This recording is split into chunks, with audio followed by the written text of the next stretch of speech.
सभी को जय मसीह की। मेरा नाम अर्चना है।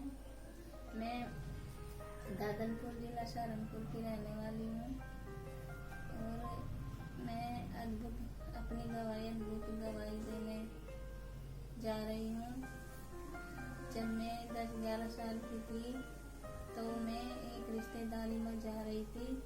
वहाँ मुझे दुष्ट आत्माओं ने जकड़ लिया और फिर जब उसकी वजह से मुझे बुखार होने लगा और मेरी पसलियाँ भी चलने लगी। इसकी वजह से मुझे बहुत परेशान हो गई। फिर मेरे माता पिता मुझे डॉक्टरों को ले गए। डॉक्टरों के समय दवाई खाती रही लेकिन मुझे कोई आराम न लगा। फिर मुझे सहारनपुर ले गए। सहारनपुर से भी कोई आराम न लगा। मैंने मुजफ्फरनगर की भी दवा खाई, रुड़की की भी दवा खाई, मैंने ननौते की भी दवा खाई और तो मैंने इटावा तक की दवा खाई लेकिन मुझे कोई आराम नहीं लगा। और मैं बुखार तो हो ही रहा था, पसली भी चलती रहती थी उससे मुझे खांसी भी होने लगी जिससे मुझे दमे की बीमारी बन गई। फिर मेरे माता पिता मुझे मेरठ लेकर के गए। वहाँ से मुझे सांस लेने का पंप दिया। उससे मुझे आराम लगने लगा लेकिन उससे आराम तो लगता था लेकिन अगर उसे लेती रहती थी तो मैं ठीक हो जाती थी। अगर जो नहीं लेती थी तो फिर वही दिक्कत आती थी। मेरी बीमारी झुकी तो ही रही। फिर मैं 20-22 साल में मेरी शादी हो चुकी थी और शादी के बाद मेरे पति भी इतने अच्छे पति मिले मुझे। उसने मुझे कोई दुख नहीं पहुंचाया, यानी कि मुझे कभी ये नहीं कहा कि तुम बीमार हो या मैं तुम्हें छोड़ रहा हूँ या कुछ भी कर रहा हूँ। उसने मुझे इतने उस तरह रखा और उन्होंने भी मेरी दवा करवाई, बहुत दवा करवाई लेकिन मेरे अंदर ऐसी वो दुष्ट आत्मा थी जो मुझ पर अटैक करती थी। कभी तो भालू के रूप में और कभी कुत्ते के रूप में मेरे ऊपर अटैक करती थी।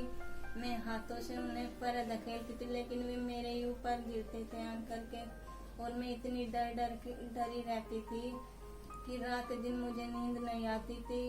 एक तो मुझे खांसी भी इतनी उठती थी बहुत ज्यादा और मेरी पसलियों में दर्द रहता था। मेरे आधे हिस्से में बहुत दर्द रहता था, मेरे सर में भी दर्द रहता था। बात यह है मेरे अंदर इतनी कमजोरी आ गई थी कि मैं कुछ नहीं कह सकी। बस मैं रो रो के दिन काटे। मैं अपने पति से भी बहुत शर्मिंदा रहा करती क्योंकि मेरे पति कभी कुछ कह न दे लेकिन प्रभु ने इतना अच्छा पति दिया। मेरे पति ने मुझे कभी कुछ नहीं कहा बीमारी के बारे में। फिर मुझे एक लड़की हुई तो मुझे जीने का सहारा मिल गया। मैं अपने दुखों को भूलकर अपनी लड़की के साथ हंसना खेलना उसके सहारे में जी रही थी लेकिन मेरी बीमारी आज तक खत्म नहीं हुई थी। फिर सादरे से मेरी दवा चली।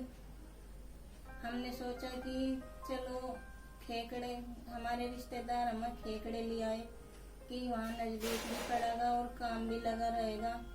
हमारे इतने पैसों की दिक्कत आ गई थी कि मेरे पति एक मजदूरी करते और सारी मेरे ऊपर ही लगा देते।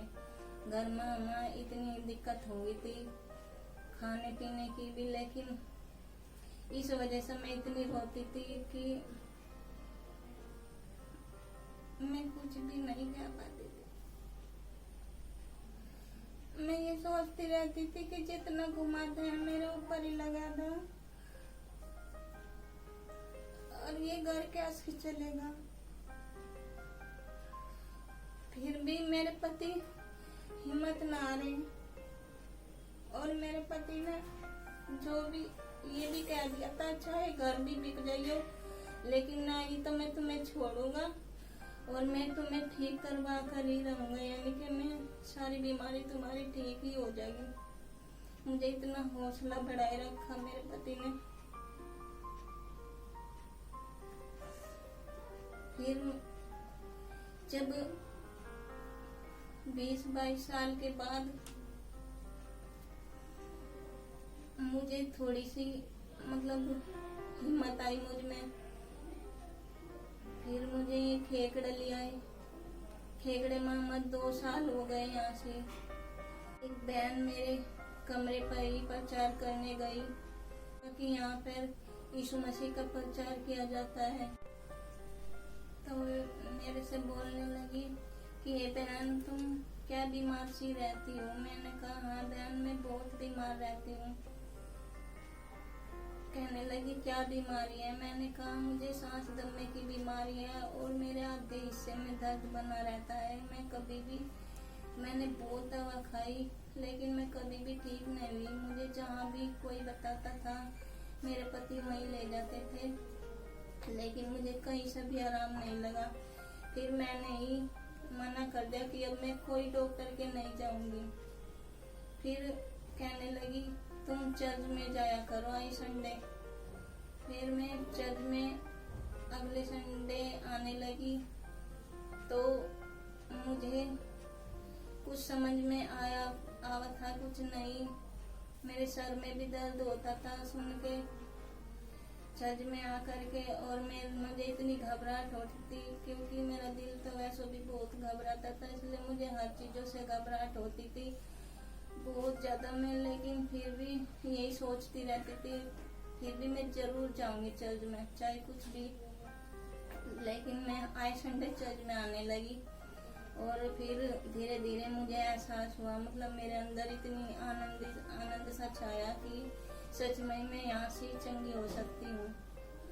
फिर धीरे धीरे मैं अपने बच्चों को बुलाने लगी। मेरे बच्चे भी बहुत में क्या करते हैं मम्मी हमारा नहीं जी लगता मतलब बहुत कर्म रहते। फिर भी मैं 1-2 बार तो मैं मतलब वो करा लेकिन मैं आए फिर उनका मन इतना लग गया कि मेरे से भी ज्यादा मन लग गया चर्च में। फिर धीरे धीरे मेरे पति भी आने लगे। हमने उससे भी बोला क्योंकि मेरे पति भी बहुत बीमार थे। एक तो उनके पैर में चर्म रोग था तो वो चर्म रोग इतने पैसे लगाए 500-500 रुपए की 3 ही दिन की दवा होती। जब दवा खाते थे जब ही तो ठीक हो जाते थे नहीं तो नहीं। वे राजमिस्त्री का काम करते हैं और जब मतलब सीमेंट का काम करते हैं तो उनके हाथ भी इतने खराब हो जाते थे बहुत गल जाते थे। और वे रोटी जैसे कि खाते थे तो मुझे बहुत दर्द होता था कहीं पेट के अंदर भी न चली जाए एलर्जी। और वे लाड प्यार के मारो हमें भी खिलाते थे सबको बैठ के कि तुम भी मेरे हाथों से ही खाओ। लेकिन जब चर्च में आने लगे उन्हें उनसे चंगाई मिल गई। उनका रोग खत्म हो गया और आज उनके हाथ पैर सब इतने अच्छे हो गए। अब वे हमसे भी ज्यादा विश्वास करने लगे यीशु मसीह में आकर। एक दिन परमेश्वर के दास 38 साल के रोगी के बारे में प्रचार कर रहे थे तो मैंने जब ये सुना तो मैं भी ये सोचने लगी जब 38 साल के रोगी को चंगाई मिल सकती है क्या मुझे चंगाई नहीं मिल सकती। मैं 20-22 साल की रोगी मुझे भी चंगाई मिल सकती है। मैंने इतना विश्वास किया अपने प्रभु पर। जब परमेश्वर के दास दुष्ट आत्माओं को डांट रहे थे तो मैंने उसको ग्रहण किया और मैं परमेश्वर के दास द्वारा जैसे कि ऑयल लगाते हैं मैं चंगी हो गई। अब मैं पूरी तरह से चंगी हो गई हूँ और मेरे पति भी चंगे हो गए हैं। यानी मेरे पति को इतना गुस्सा आता था कि घर में सारे बर्तन मतलब सारी चीजें फोड़ तोड़ देते थे। अब मेरे पति को भी बहुत चंगाई मिली है और 6 महीने से अब हमारे घर में बरकत भी आ रही है काम भी चल रहा है।